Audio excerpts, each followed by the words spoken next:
आज 16 मई दिन शनिवार है।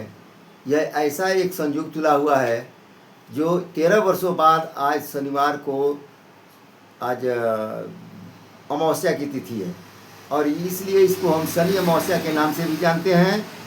साथ साथ आज का दिन हमारे लिए एक महत्वपूर्ण इस बात पर है कि हम इसे वट सावित्री पूजन के नाम से भी जानते हैं और यहाँ वट वृक्ष की पूजा होती है।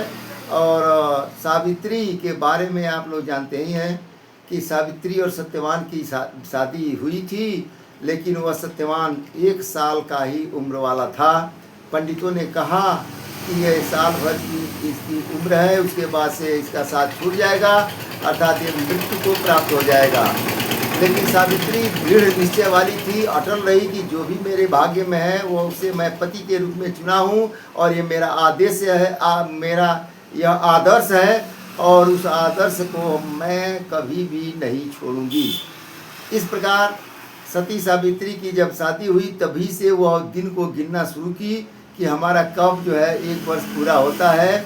जब 3 दिन बाकी था तो उसने उपवास करना शुरू किया और सत्यवान के पीछे पीछे रहने लगी।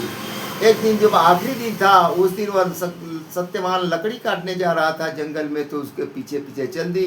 सत्यवान मना किया कि तू भूखी प्यासी है, काहे लिए जंगल में जा रही है, लेकिन फिर भी वह नहीं मानी क्योंकि वह सती थी और वह अपने हर बात पर अटक रहती थी।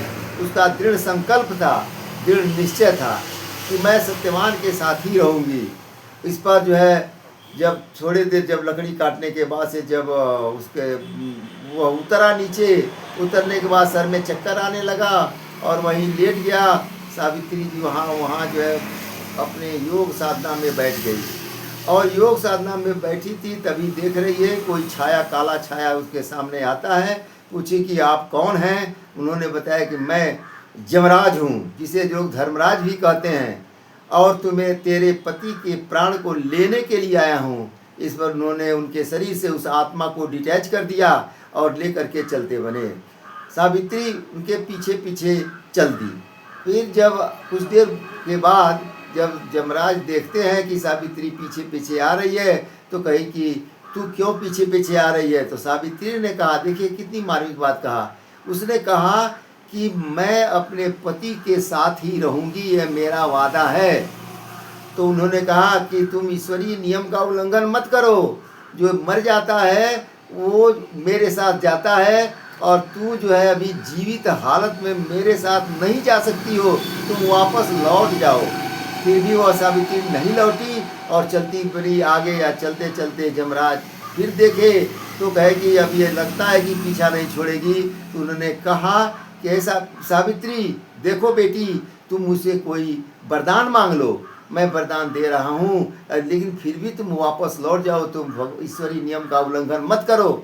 सावित्री ने कहा तो ठीक है, देना हो तो मुझे वरदान दीजिए कि मेरे सास ससुर अंधे हैं और उनका राज्य भी खो गया है और तो उनका राज्य वापस मिल जाए और उनकी आंखें ठीक हो जाए।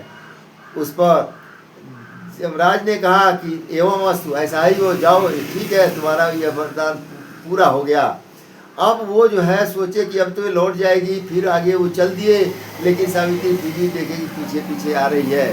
फिर उनको डांटते हुए कहे कि सावित्री तुम बात क्यों नहीं मानती हो, तुम पीछे लौट जाओ, तुम सृष्टि के नियम का उल्लंघन कर रही हो और तुम चले जाओ यहाँ से, मैं इसके प्राण को कतई नहीं छोड़ सकता हूँ।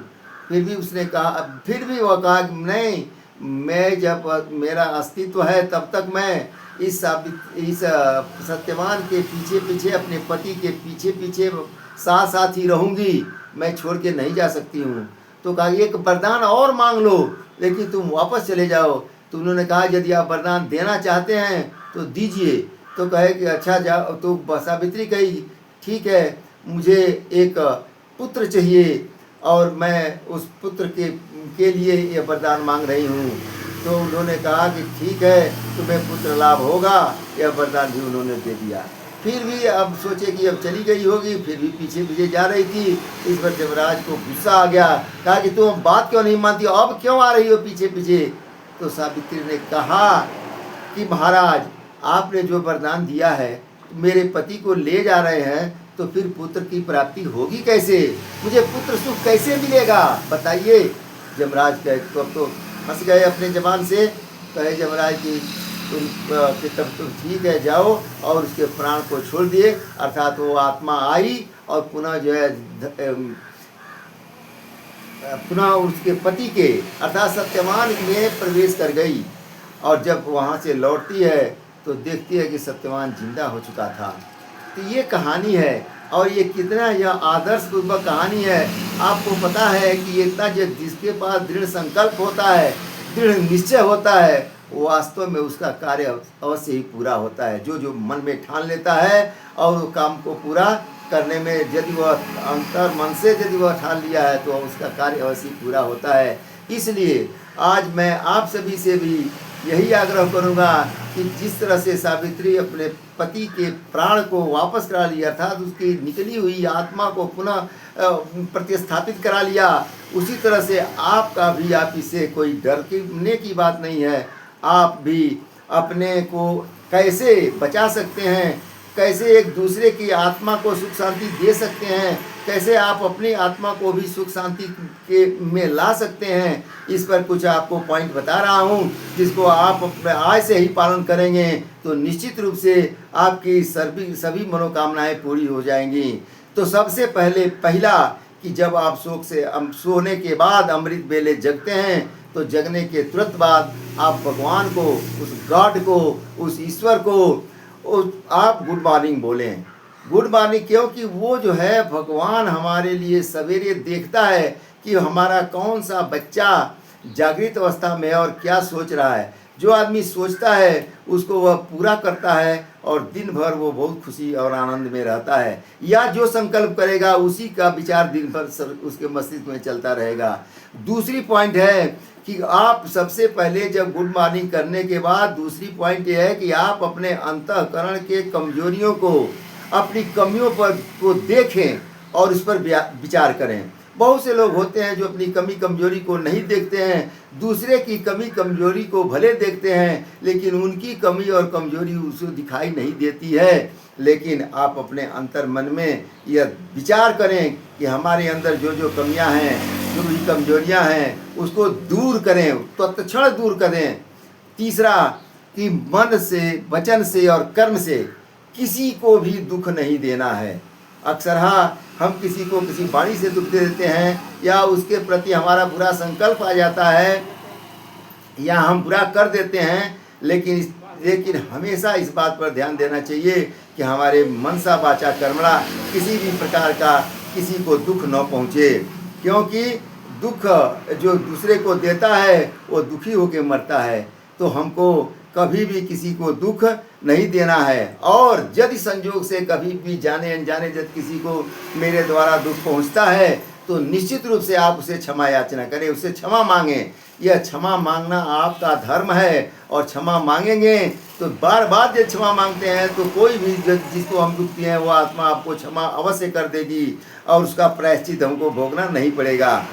और चौथा पॉइंट ये है कि हमेशा हमको सबको सुख देना है और सुख लेना है, न तो दुख देना है और न ही दुख लेना है।